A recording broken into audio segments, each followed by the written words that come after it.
Hi అండి. 3 ఇలాచీలు ఇలా చేసుకొని కొద్దిగా షుగర్ వేసి మెత్తగా పౌడర్ చేసి పెట్టుకోవాలండి. మిక్సీ గిన్నెలో పచ్చి కొబ్బరి వేసి తురుమునట్టు చిల్లాపల్లా చేసి పెట్టుకోవాలి. స్టవ్ మీద కళాయి పెట్టి నెయ్యి వేసుకొని గుమ్మడికాయ గింజలు, సన్ఫ్లవర్ గింజలు, తరబూజ గింజలు, బాదం వేసుకొని బాగా వేయించుకోవాలి. అదే ప్యాన్లో 2 కప్పుల వరకు ఉప్మా రవ్వ తీసుకొని వేసుకున్నాను. 1 కప్పుడు పచ్చి కొబ్బరి. చాలా టేస్ట్గా ఉంటాయండి లడ్డూలు. నేను చూపిస్తున్న విధంగా చేసుకోండి.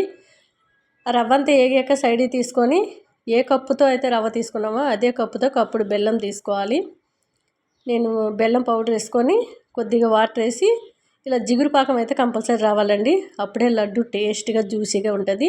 జిగురు పాకం వచ్చాక సైడ్కి దింపేసుకొని ఆ వేయించుకుని రవ్వ మొత్తం వేసి ఇలాచీ పౌడర్ వేసి ఇంకాస్త నెయ్యి కూడా వేసి కాసేపు అలాగే వదిలిపెట్టాలి.